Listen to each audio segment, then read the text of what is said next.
Assalamualaikum warahmatullahi wabarakatuh. Bagaimana kabarnya Soleha? Sehat ya? Semoga hari ini kita semua dalam keadaan sehat walafiat. Amin ya rabbal alamin. Berjumpa lagi di sini dengan Ibu Risma Ningsi. Kita berjumpa di forum buku Trian ya nak ya.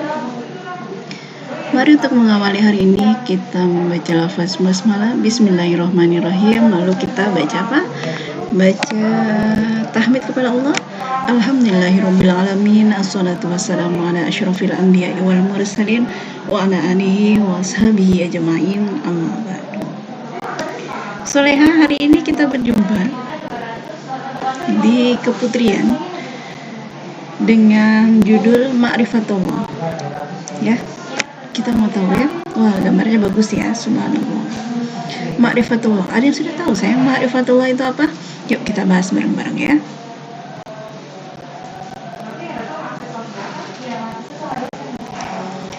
Nah, Soleha, mengenal Allah, kenapa sih kita harus bahas masalah Ma'rifatullah? Nah, untuk apa ya? Yuk.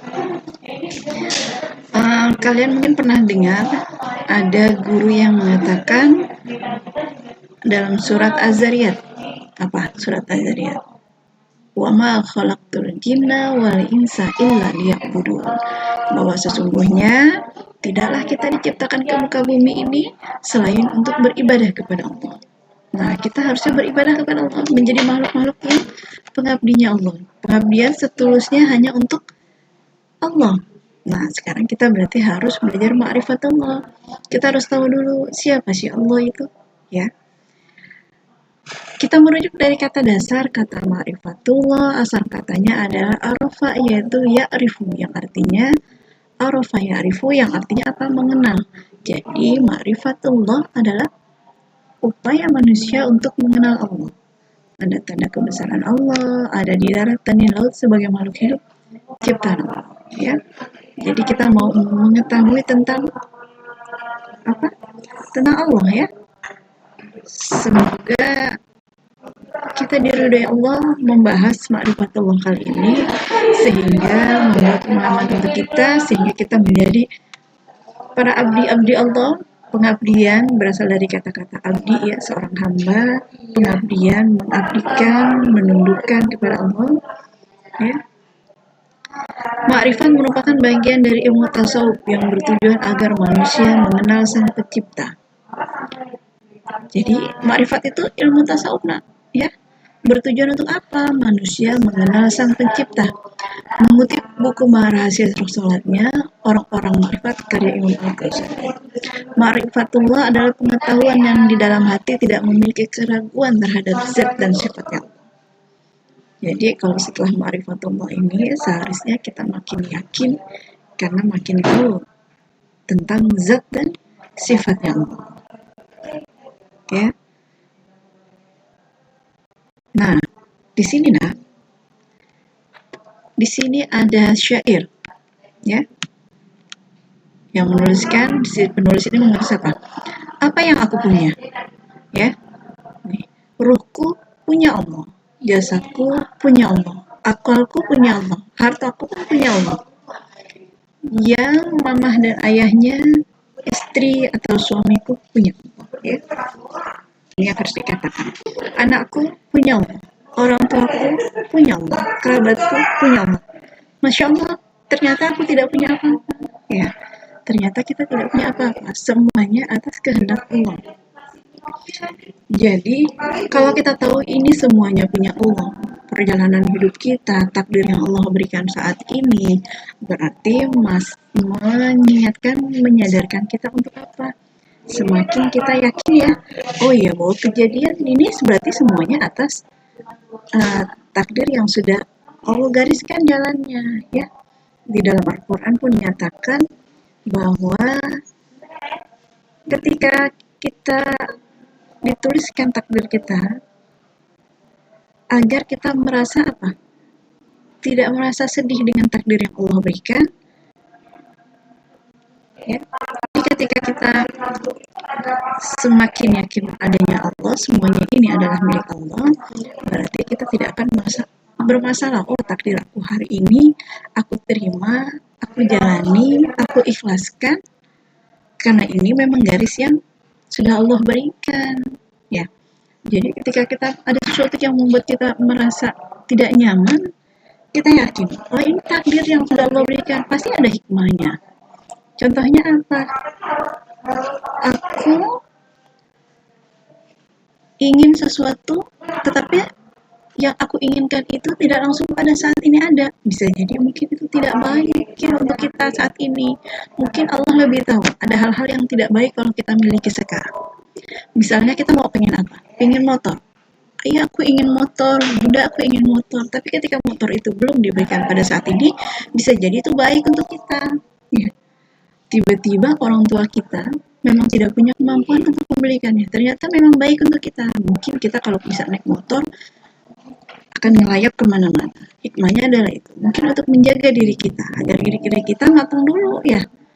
Punya emosional yang bagus dulu. Toh selama ini mungkin masih suka ribut sama adiknya. Masih suka ribut sama kakaknya. Wah, kalau emosi udah main lempar-lempar aja tuh bareng. Ya.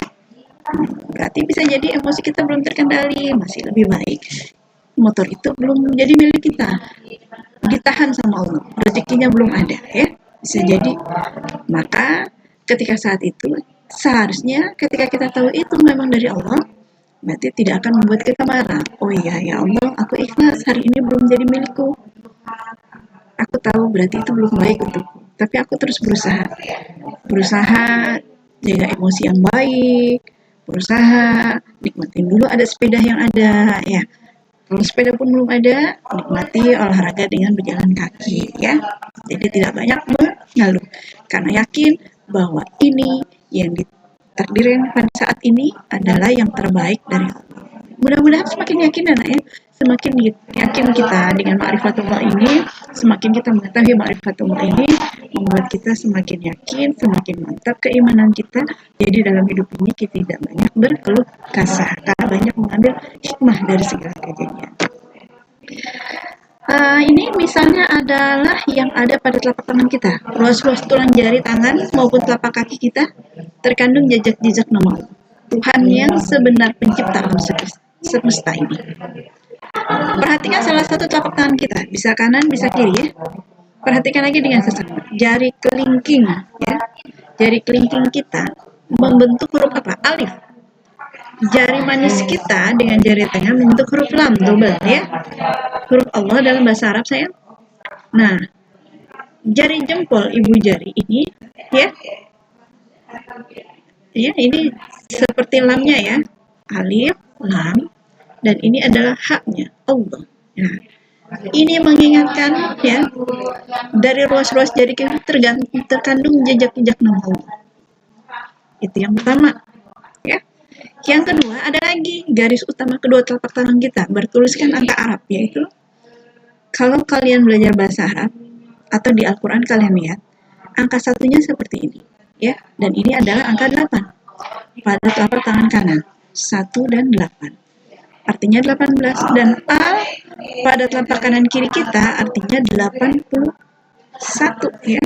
81 dijumlahkan berarti berapa? 99 adalah jumlah nama sifat Allah Asmaul Husna yang terdapat dalam Al-Quran. Mengenai sidik jari, polisi dapat mengidentifikasi kejahatan berdasarkan sidik jari yang ditinggalkan oleh pelaku di tubuh korban. Hal ini disebabkan struktur sidik jari setiap orang berbeda satu dengan lainnya. Bila kelak penjahat itu telah ditemukan, maka untuk membuktikan kejahatannya, sidik jarinya akan dicocokkan dengan sidik jari yang ada dalam tubuh korban. Maka si penjahat tidak dapat memungkiri perbuatannya di hadapan polisi. Keistimewaan pada jari jemari manusia menunjukkan kebenaran firman Allah yang menyatakan bahwa segala sesuatu ada bekasnya. Allah tidak akan menyia-nyiakan bekas-bekas ini untuk dituntut di yaumil akhir nanti. Sesungguhnya kami menghidupkan orang mati dan kami menuliskan apa yang telah mereka kerjakan dan bekas-bekas yang mereka tinggalkan, dan segala sesuatu kami kumpulkan dalam kitab induk yang nyata, yaitu Lauhul Mahfuz. Ini dalam surat Yasin ya, ayat 12. Anak soleha. Nah, demikianlah pembahasan kita kali ini ya, dengan ma'rifatullah, sedikit ma'rifatullah yang Ibu buka. Mudah-mudahan ini sedikit memberi pemahaman untuk kita, menjadi pencerahan untuk kita. Iya ya. Di ruas-ruas tulang jari kita sudah menunjukkan tanda-tanda adanya Allah, ya. Berarti mudah-mudahan ini tambah yakin untuk kita, semakin yakin bahwa hidup ini kita hadapi dengan apa? Wasta'inu bisabri wassalah. Minta tolonglah kepada Allah dengan sabar dan sholat. Jadi kita disuruh menghadapi kehidupan ini dengan sabar dan sholat. Dengan ma'rifat Allah, kita semakin yakin bahwa semua apa yang sudah digariskan ini sudah diberikan oleh Allah. Ketika ujiannya pun sudah diberikan oleh Allah. Allah berfirman lagi, la yukallifullahu nafsan illa wus'aha. Tidaklah Allah membebani seorang manusia kecuali dengan kesanggupannya. Berarti Allah sudah memilih kita akan sanggup menghadapi perjalanan hidup ini. Berarti tinggal kita percaya diri. Kalau Allah saja percaya, maka kita pun berusaha untuk menjalani perjalanan ini dengan meminta pertolongan kepada Allah dengan sabar dan sholat. Karena di sholat ini kita baca apa, nak? Alhamdulillahirabbil alamin. Segala puji bagi Allah. Ar-Rahmanir-Rahim. Allah sang pengasih dan penyayang. Allah berikan semua rezeki, tidak pandang itu Kristen atau Islam atau agama lain, semuanya diberi. Ar-Rahim, Allah Maha Penyayang buat orang-orang yang beriman. Diberi ketentraman buat orang-orang beriman, ya. Diberi ketentraman buat orang-orang yang beriman yang terus istiqomah. Karena Allah mengatakan lagi, qalu rabbunallah tsumma istaqamu tatanazzalul malaika alla takhafu wa la tahzanu wa abshiru bil jannah allati kuntum tu'adun.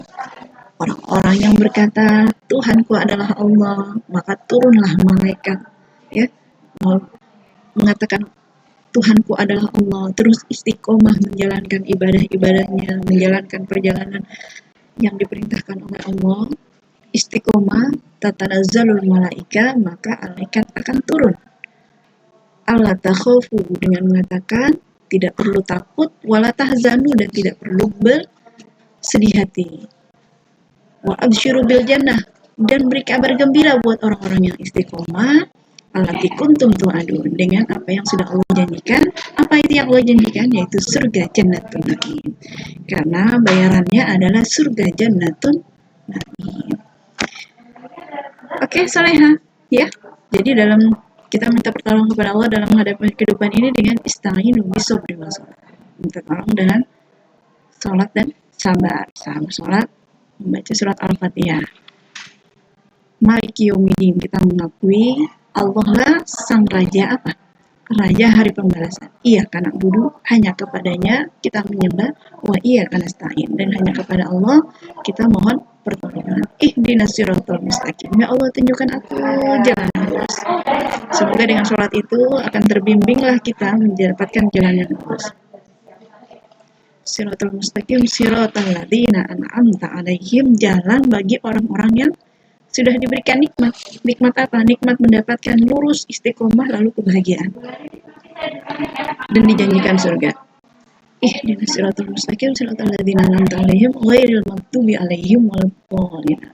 Bukan jalan orang-orang yang Allah sesatkan dan dia menjadi manusia yang merugi di dunia dan merugi di akhirat.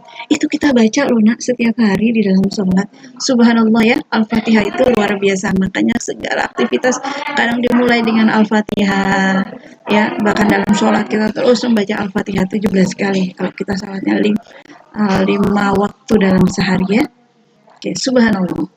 Semoga Allah menguatkan iman kita, membahagiakan kita dengan iman ini. Semoga Allah menyelamatkan kita di dunia dan di akhirat. Oke, soleha, demikian pertemuan kita kali ini. Mudah-mudahan ini memberi pencerahan untuk kita, ya.